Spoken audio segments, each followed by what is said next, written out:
L'Institut de recherche économique et fiscale, l'IREF, est un laboratoire de pensée, un think tank, créé il y a près de 25 ans. Il a été créé pour défendre les valeurs qui ont façonné notre Occident. Et nous croyons dans cet esprit, notamment, que le respect de la dignité humaine repose sur 3 piliers: liberté, responsabilité, propriété. Dans cet esprit, nous proposons des politiques qui permettent à chacun de disposer de la maîtrise de sa vie, de lui-même, d'être responsable de ses choix sans être à tout moment fustigé, de dire ce qu'il pense sans crainte d'être autrement excommunié, bien sûr toujours dans le respect de l'autre. À cet effet, nous réunissons particulièrement de nombreux universitaires dans ce que nous appelons un peu pompeusement notre IREF Academy, ou à l'occasion de nos colloques en France ou à l'étranger, et beaucoup d'autres interventions avec eux. Et puis nous publions revues, lettres, études, et nous formons, jeunes et moins jeunes, aussi bien dans notre École de la Liberté que dans notre université d'été qui se tient chaque année, et pour la prochaine fois, du 10 au 12 juillet à Aix-en-Provence. Alors pour en savoir plus, c'est très simple, abonnez-vous gratuitement à notre lettre quotidienne et n'hésitez pas à aller sur notre site irefeurope.org pour nous rejoindre. Merci.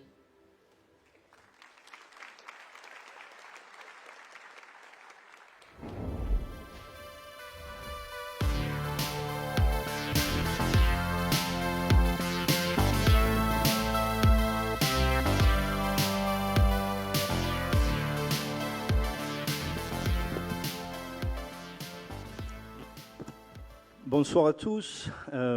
Très heureux d'être ici ce soir avec vous. Alors l'IREF, vous l'avez compris, est un think tank qui essaie de nous amener sur les sommets des libertés, si je puis dire, parce qu'on est persuadé que c'est le moyen de trouver une France prospère et paisible.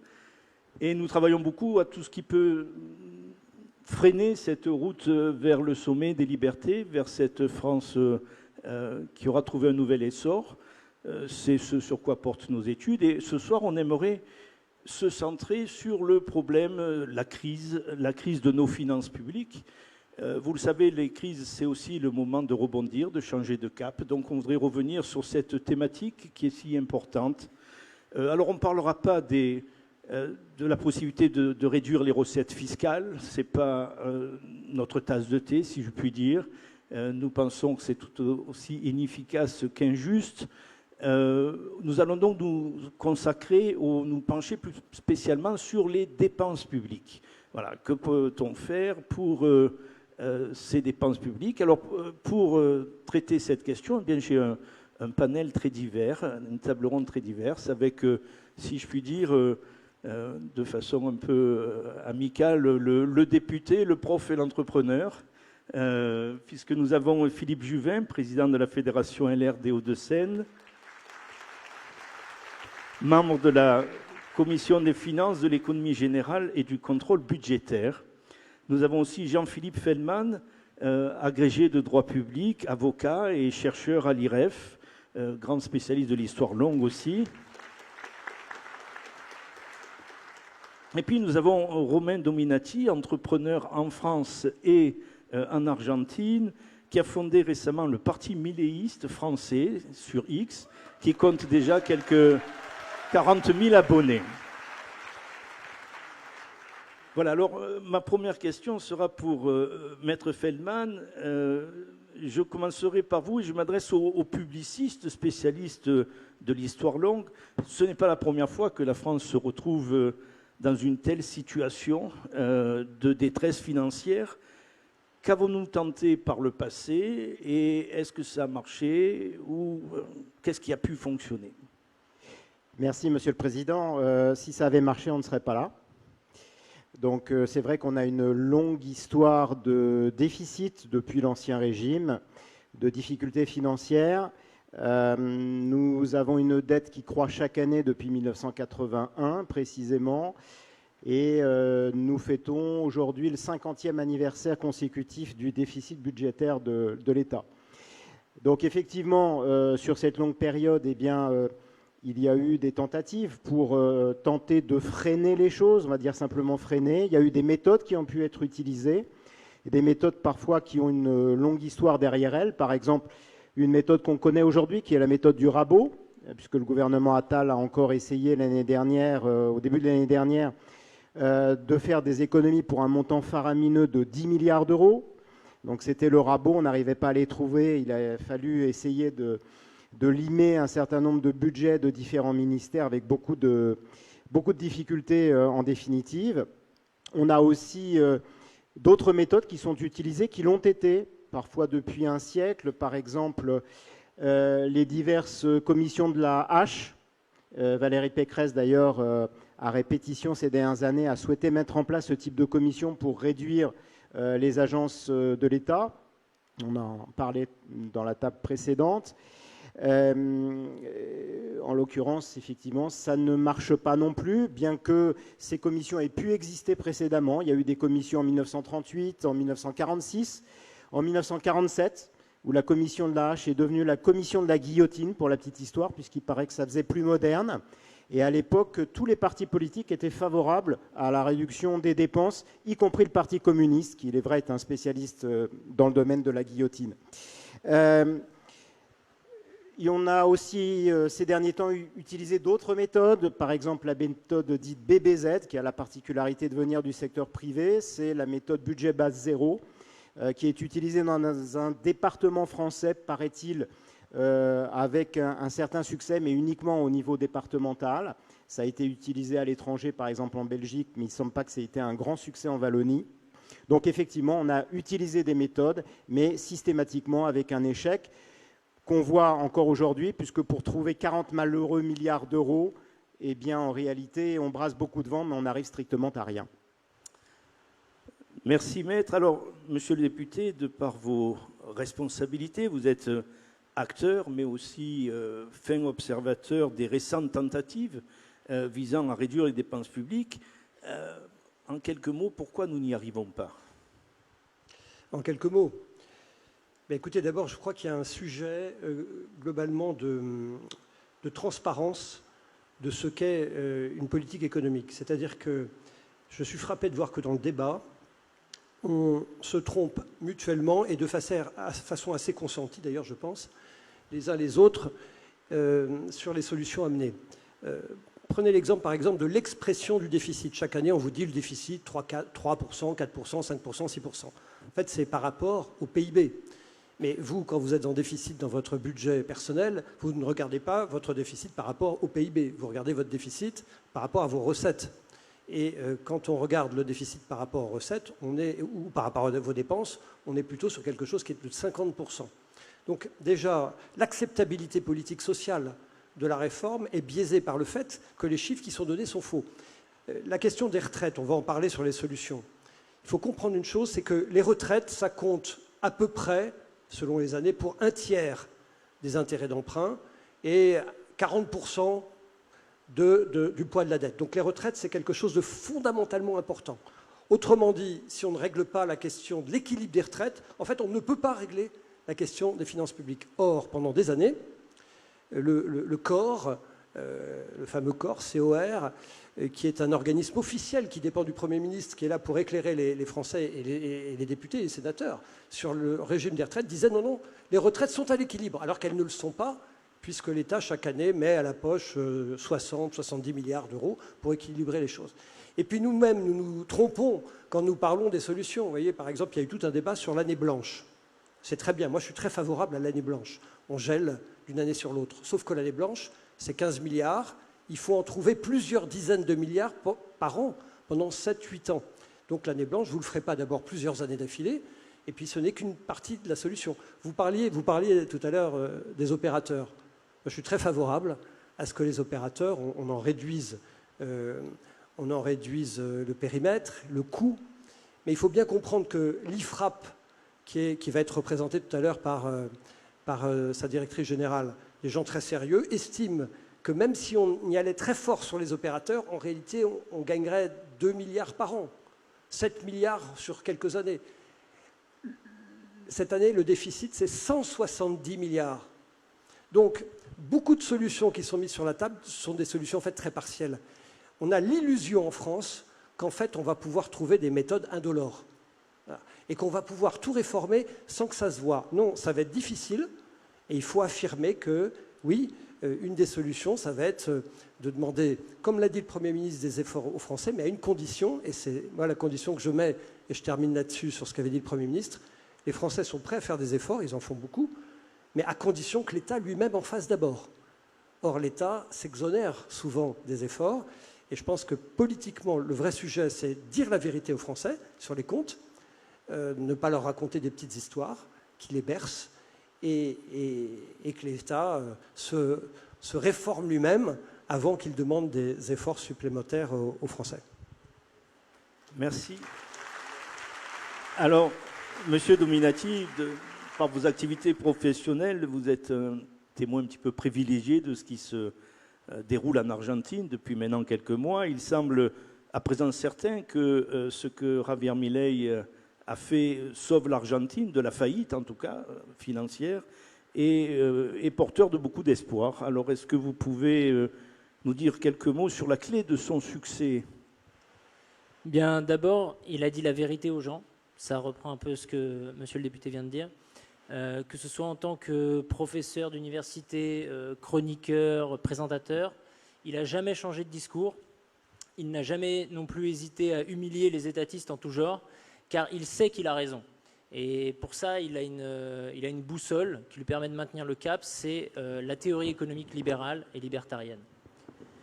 En rabâchant sans cesse ce discours de vérité très cru, avec des formules telles que il faut tronçonner l'État tout de suite, ou sinon nous allons tous sombrer dans la pauvreté, il a fini par toucher le cœur des Argentins, qui étaient asphyxiés par les impôts et par les normes. Et ça lui a aussi donné la légitimité pour mettre en œuvre tout ce qu'il avait annoncé une fois qu'il a été élu. Et là, il y a été très vite et très fort, même sans majorité parlementaire, il a pris des mesures drastiques. Il a notamment supprimé une dizaine de ministères, de nombreuses agences publiques. Il a supprimé 15% des postes de fonctionnaires à l'échelle fédérale, parce que comme l'Argentine est un État fédéral, les provinces ont la main mise sur leurs fonctionnaires. Donc finalement, ça ne représente que 1% de la fonction publique à l'échelle nationale. Il a simplifié le marché du travail. Il a limité les aides aux provinces, qui justement étaient en déficit chronique et appelaient tout le temps l'État à la rescousse. Il a aussi fait, par exemple, le gel de tous les projets qui avaient été votés, actés, mais pas encore initiés. Et grâce à tout cela, il a mis fin au déficit budgétaire en un mois, alors que l'Argentine avait été en déficit 113 fois sur les 123 dernières années. Les 10 fois... Impressionnant. Donc on peut le faire. On peut le faire. Et les 10 fois où elle n'avait pas été en déficit, c'était suite à un défaut de paiement, donc ça ne compte pas vraiment. Et aujourd'hui, un an et demi après, eh bien, tous les indices sont au vert. Le taux de pauvreté est retombé sous la barre des 35%, alors qu'il était monté jusqu'à 50%. Le pouvoir d'achat augmente. L'UNICEF a même félicité le gouvernement pour avoir sorti 1,7 million d'enfants de la pauvreté. Les investissements internationaux affluent en milliards de dollars. La croissance interannuelle mesurée au mois d'avril a été de 8%. Donc c'est absolument formidable. Très bien. Merci, ça fait du bien d'entendre des expériences de réussite. Alors, dans le temps qui nous reste, je vais peut-être demander à Jean-Philippe Feldman et à Philippe Juvin quelles sont les stratégies que nous n'avons pas encore essayées et qui devraient nous guider dans les mois qui viennent pour essayer de sortir la tête haute de cette crise. Alors, à l'évidence, la tronçonneuse, on ne l'a pas utilisée, la méthode Milei, on ne l'a pas utilisée. Pourquoi est-ce qu'on n'utilise pas les bonnes méthodes en France? En tout état de cause, déjà, il faudrait vouloir le faire. Et ensuite, même s'il y a des personnes de bonne volonté, ce sont des personnes qui n'utilisent pas les bonnes méthodes pour la simple et bonne raison qu'en réalité, elles n'ont pas les idées claires. Or, le fait de réduire les dépenses publiques, ça n'est pas une fin en soi. C'est un moyen ou c'est une conséquence, mais ça n'est pas une fin. L'opération préalable, c'est effectivement de faire le départ entre l'État et la société civile. Est-ce que l'État doit intervenir ou est-ce qu'il doit laisser faire la société civile? Ça, c'est déjà l'opération de base. Et je dirais que l'opération complémentaire, c'est ce qu'on appelle aussi la subsidiarité, c'est-à-dire le fait de savoir, donc effectivement, premièrement, est-ce que l'État doit intervenir? Deuxièmement, s'il intervient, quel est le niveau de l'État qui doit intervenir? Et il faut que ce soit le niveau le plus proche de l'individu. Autrement dit, on fait exactement l'inverse de ce qu'il faut en France, c'est-à-dire que même quand on décentralise de manière centralisée, et en réalité, les communes devraient avoir beaucoup plus de pouvoir qu'elles n'ont aujourd'hui. Et d'ailleurs, la dépense fiscale et la dépense tout court des collectivités locales est faible en France par rapport à la plupart de nos voisins. Merci, maître. Monsieur le député, alors, quelles sont les actions qui devraient être nos priorités? La philosophie, c'est dépenser moins, c'est sûr, dépenser mieux. Ça, c'est une question clé parce que les Français sont très attachés aux services publics. Moi, je suis médecin et je vois aujourd'hui les services publics qui, en fait, dépensent beaucoup, mais qui ne dépensent pas suffisamment bien. Troisièmement, travailler plus, parce que si on avait un taux d'emploi égal à celui de la Hollande, on aurait la moitié de déficit en moins probablement en cette année. Débureaucratiser, simplifier, décentraliser. Les euros dépensés sont probablement mieux dépensés d'une façon plus performante à l'État décentralisé, je suis d'accord avec vous. Toutes les lois de décentralisation, depuis 15 ans, toutes, sont en réalité des lois de recentralisation. Et il y a d'ailleurs une arnaque intellectuelle, si je puis utiliser ce mot un peu vulgaire, qui est l'utilisation du mot du bloc communal. On vous dit on a donné des pouvoirs au bloc communal. En réalité, c'est une manière de retirer des pouvoirs aux communes à un échelon qui est supracommunal. Donc, et puis dire la vérité aux Français, ça c'est les principes. Regardez ce qui s'est fait à l'étranger. Il y a des choses très intéressantes. Je pense au Canada de Chrétien, très intéressant. On a rendu les services publics plus efficaces. Je pense à la Suède. La Suède a eu des effets extrêmement rapides et très, très, très forts. Mais toujours, je vous en prie, parce que je pense qu'être de droite, je suis un homme de droite, c'est ne pas se raconter d'histoire. Voilà. Et Julien Binda, qui était un philosophe du XXe siècle, disait, au fond, la grande différence entre la gauche et la droite, même si c'est évidemment une définition très réductrice, c'est que la gauche est passionnée et la droite est raisonnée. Moi, je suis parfois passionné, mais je suis d'abord raisonné. Et il ne faut pas se raconter d'histoire. Encore une fois, régler la question des retraites, ne pas la régler, pardon, c'est se condamner à ne pas y arriver. Or, on ne réglera pas la question des retraites en laissant croire qu'on ne pourra éviter de travailler plus ou de cotiser plus longtemps. Ce n'est pas possible. Il y a un moment où on va y arriver. J'entends tous mes collègues qui me disent qu'il faut faire de la capitalisation, etc. Je suis un des premiers à le dire. Mais la capitalisation, vous aurez des effets sur les finances publiques dans 30 ans. C'est vertueux, mais il faut le faire. Mais ça ne sera pas suffisant. Donc il faut rapidement prendre des mesures qui consistent à cotiser plus longtemps, à travailler plus longtemps. Probablement, il y a un deuxième sujet qui est la redéfinition du périmètre d'action de l'État. Qu'est-ce que l'État central doit faire et qu'est-ce qu'il doit laisser à d'autres? C'est pour ça qu'au mot service public, dont il faut que la droite se saisisse, d'ailleurs, pendant longtemps, la gauche était le défenseur du service public. Je trouve que c'est pas bien. La droite doit être le défenseur des services au public. Peu importe, en fait, la qualité juridique de la personne qui preste, pour utiliser ce mot anglo-saxon, le service. L'important, c'est de savoir l'efficacité de celle-ci.